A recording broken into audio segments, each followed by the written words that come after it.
Bueno, y vamos con la última parte de la clase de tejido conectivo. En este caso vamos a ir viendo todo lo que son las células que lo conforman.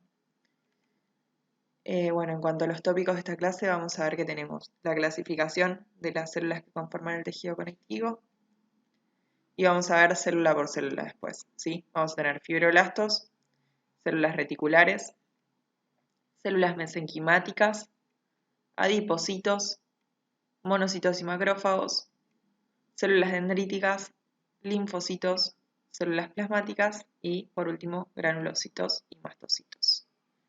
Bien, arranquemos. Entonces, las células del tejido conectivo las vamos a poder dividir, como habíamos dicho, en fijas y migrantes. Que migrantes van a ser todo lo que son células sanguíneas que por determinada razón las podemos encontrar en el tejido conectivo, cubriendo determinadas funciones. Dentro de las fijas tenemos fibroblastos, células reticulares, células mesenquimáticas, adipocitos, macrófagos y mastocitos. Y dentro de las células migrantes o células sanguíneas que encontramos en el tejido conectivo, vamos a encontrar a los monocitos, células dendríticas también, linfocitos, células plasmáticas y granulocitos.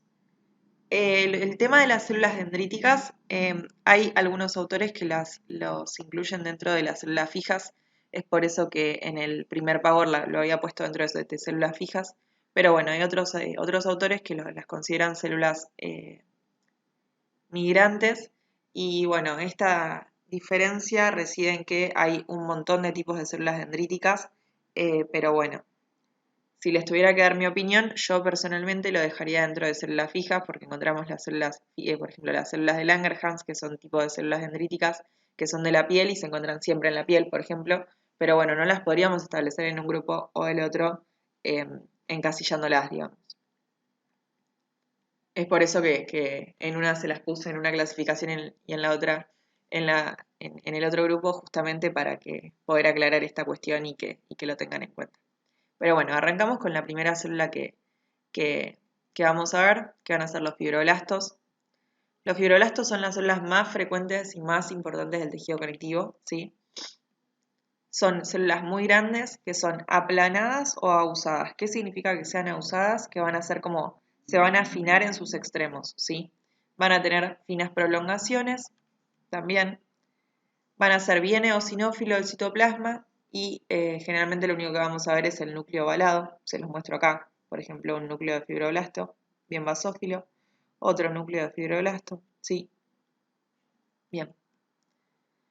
Van a tener escaso retículo endoplasmático rugoso y un Golgi pequeño que no son, cuando no son activos y se van a denominar fibrocitos, o sea, es un estadio evolutivo más avanzado, el cual está como en stand-by, esperando a que le llegue un estímulo justamente para activarse, empezar a aumentar todo lo que son sus organelas y poder tener más función. Pero cuando no están activos es como que se quedan en un estado así como de reposo. Un estímulo que los active puede ser, por ejemplo, la cicatrización. Y la función de estas células justamente va a ser sintetizar y secretar componentes extracelulares.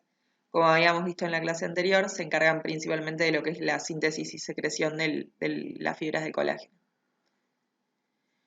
En cuanto a las células reticulares, otro tipo de células también fijas, las vamos a encontrar en tejidos y órganos linfoides, formando lo que son las fibras reticulares.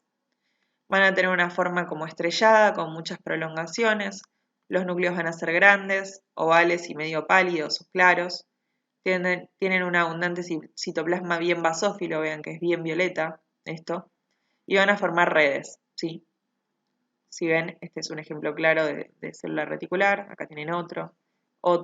Tienen muchas prolongaciones. Y la función, como habíamos dicho, producir estas fibras reticulares en los órganos que las contengan. Después tenemos las células mesenquimáticas, que son células que están presentes en el mesénquima. Si hacen memoria de la primera parte de esta clase, habíamos dicho que el mesénquima era el tejido que formaba todo lo que es el embrión, es el tejido primitivo del feto, sí. En el adulto se encuentra en muy poca cantidad, principalmente lo que son rodeando vasos sanguíneos. Son células que están poco diferenciadas, o sea, son células que son bien primitivas, como habíamos dicho, que van a ir diferenciándose, o sea, tomando distintas características, evolucionando para formar las distintas células, ¿sí? Dan origen a, por ejemplo, se diferencian y forman cartílago, hueso, tendones y ligamentos, grasa, células estromales de la médula ósea, funcionan también en el sistema nervioso central, o sea, como que van dando origen a distintas células, ¿sí? Y la función justamente es sintetizar la matriz extracelular en el feto. Después tenemos los adipocitos, que como les había dicho son células muy grandes, en forma de anillo de sello. ¿Qué quiere decir esto? O sea, si se acuerdan, vieron esos sellos que se usan para formar las cosas de las estampitas, o esos anillos que son muy grandes, que tienen como si fuera justamente un sello familiar, por así decirlo, que se usaban antes, súper antiguos.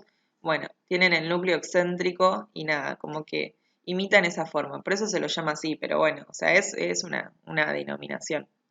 Entonces, lo que nos importa acá es que el núcleo es excéntrico y aplanado, pero ¿por qué? Porque todo lo que es los lípidos o la grasa que almacenan lo van como tirando hacia un costado. Tiene un reborde muy muy fino de citoplasma, o sea, casi no tiene citoplasma. Lo que vemos es únicamente esta gran gota de lípidos. Están rodeados de capas finas de células reticulares y generalmente los encontramos así en forma de grupos. La función, como habíamos dicho, es almacenar lípidos. Vamos a lo que son monocitos y macrófagos. ¿Por qué los ponemos juntos si son células distintas? Porque los monocitos van a ser justamente los que le van a dar origen a los macrófagos. Nosotros tenemos los monocitos, que son células que se forman en la médula ósea y que se van a liberar a la sangre. Van a viajar por el torrente sanguíneo hasta que llegan al tejido conectivo, donde por alguna molécula señal que los llame, van a ingresar justamente al tejido conectivo y se van a diferenciar a macrófagos. Entonces, los monocitos tienen forma de herradura, o sea, tienen un núcleo en forma de herradura, excéntrico, es esta célula que les estoy presentando acá, y el citoplasma vamos a tener muchos gránulos que son los lisosomas de la célula. No sé si recuerdan de biología. Se van a diferenciar a macrófagos cuando haya algún proceso que los requiera, y estos macrófagos van a aumentar el tamaño, ¿sí? Y van a adquirir capacidad fagocítica. ¿Qué es esto? La capacidad de ingerir, por así decirlo, distintas moléculas que se encuentren, como podrían ser células extrañas, moléculas también extrañas o de desecho, y todo lo que no nos sirva en nuestro organismo, ¿sí? Esta función de fagocitosis, como habíamos dicho, funciona como una defensa contra microorganismos, eliminación de células dañadas o células muertas, restos celulares y partículas extrañas. Bien, los macrófagos van a vivir aproximadamente 2 meses. Los vamos a encontrar como macrófagos fijos o libres. Los podemos encontrar en este estado, fijos o libres, en un estado de reposo, que ante un estímulo, como podría ser la inflamación o una respuesta inmune, se van a diferenciar a macrófagos activados, que son células muy grandes, muy móviles, que se van a ir movilizando como en forma de ameba, ¿sí? Mediante la atracción de distintas citoquinas, que son moléculas que es como que se liberan en el sitio inflamado o donde se requieren estos macrófagos y le van a decir al macrófago, che, te necesitamos acá. Y bueno, el macrófago por estas moléculas se va a ir moviendo. Todo este proceso se llama quimiotaxis. Ambas células van a formar lo que es el sistema fagocítico mononuclear. ¿Por qué mononuclear? Porque también tenemos células fagocíticas multinucleares que no van a formar parte de este sistema. Entonces, si volvemos un toque a la filmina anterior, vamos a ver que tenemos los monocitos, ¿sí? Con el núcleo en herradura, acá, ¿sí? Y muchos gránulos o un puntillado en el citoplasma. Y en esta célula tenemos los macrófagos, que son células con el núcleo bastante pálido, si lo ven, un citoplasma bien basófilo y también medio pálido. Y acá encontramos todo lo que van fagocitando, ¿sí? Distintas moléculas. Bien, ahora sí vamos a lo que son las células dendríticas, que habíamos dicho que son células que no, se presentaban con cierta dificultad para su clasificación. Son células presentadoras de antígenos. ¿Qué es esto? O sea, son células que tienen prolongaciones largas, tal como la ven acá en la micrografía electrónica, ¿sí? que lo que hacen es captar el material antigénico. Un material antigénico es un material que es externo a nuestro organismo o que el organismo lo detecta como extraño o posiblemente causante de daño. Entonces lo captan y van a mostrar en su superficie una partecita de este antígeno para que se produzca después una respuesta inmune. ¿Dónde lo van a presentar? En este MHC2 o complejo de mayor de histocompatibilidad tipo 2, que son los que tienen las células presentadoras de antígenos, en la membrana. Todas nuestras células de nuestro organismo tienen este complejo mayor de histocompatibilidad tipo 1, que vendría a ser como un lugar en el cual las células muestran su documento y dicen: yo pertenezco al organismo, no soy una célula extraña, no soy una célula cancerígena, no soy un virus, no soy, o sea, nada. En cambio, hay determinadas células que son estas presentadoras de antígenos que tienen la capacidad de mostrar una parte de lo que fagocitaron, ¿sí?, y mostrárselo al sistema inmune para que se produzca la respuesta inmune. Entonces, estas células dendríticas vamos a encontrar de dos tipos: linfoides y no linfoides. Las células linfoides las vamos a clasificar en interdigitales, que la vamos a encontrar en el timo principalmente, y foliculares en la médula ósea. Ahí van a ser residentes en ambos lados.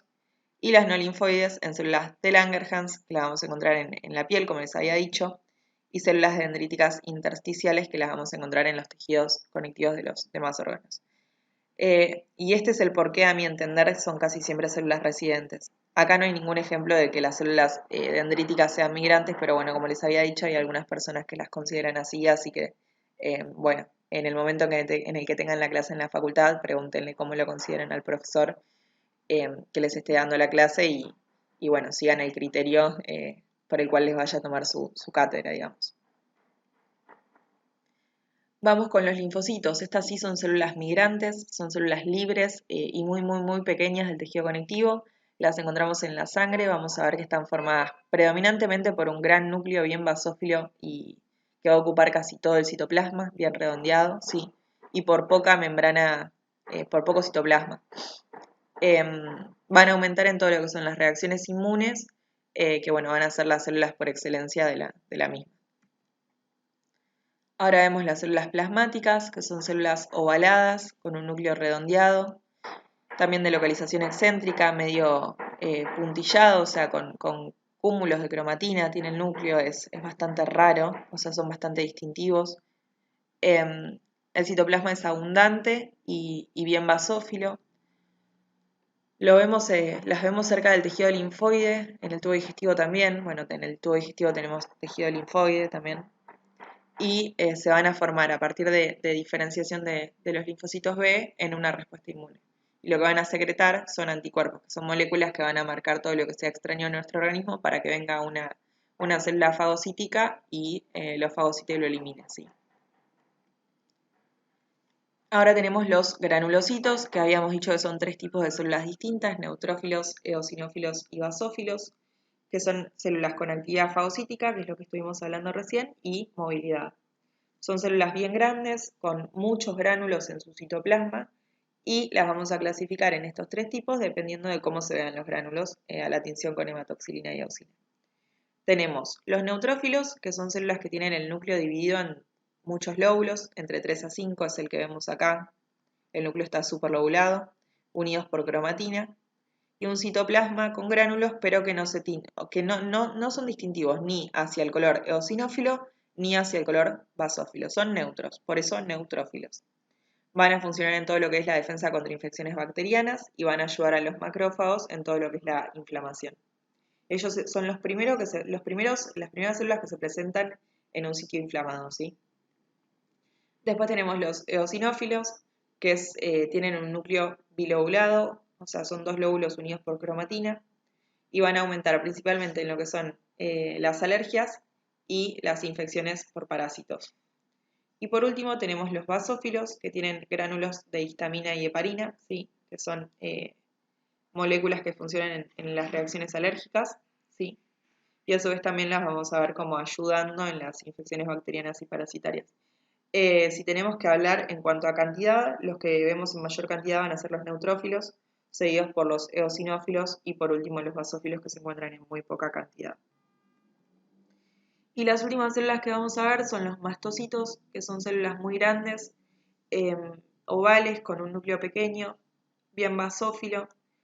Se van a formar en la médula ósea y se van a liberar a la sangre y luego pasan al tejido conectivo donde se terminan de diferenciar y bueno, quedan ahí. Las vamos a encontrar alrededor de los vasos sanguíneos, en la piel, en la vía aérea y digestiva, y lo que hacen es participar en procesos alérgicos. Hay quienes dicen que son el equivalente a los basófilos, fíjense que también tienen gránulos de heparina y histamina, y que también funcionan en procesos alérgicos, infecciones bacterianas y parasitarias, pero residentes del tejido conectivo, ¿sí? Pero funcionan en conjunto, digamos. Y bueno, acá tenemos todas las células sanguíneas para que las vean en esquemas que quizás es más fácil de diferenciarlas para después ir afilando el ojo para verlo al microscopio. Monocitos, linfocitos, neutrófilos, eosinófilos con todos sus gránulos bien rosados, por así decirlo, basófilos con los gránulos bien violetas, macrófagos con esta forma bien característica grande, y bueno, eritrocitos y plaquetas que los vamos a ver en otra clase. Eritrocitos, o más conocidos como glóbulos rojos. Bien. Bueno, con esto termina la clase de tejido conectivo, espero que les haya servido y bueno, gracias por la atención.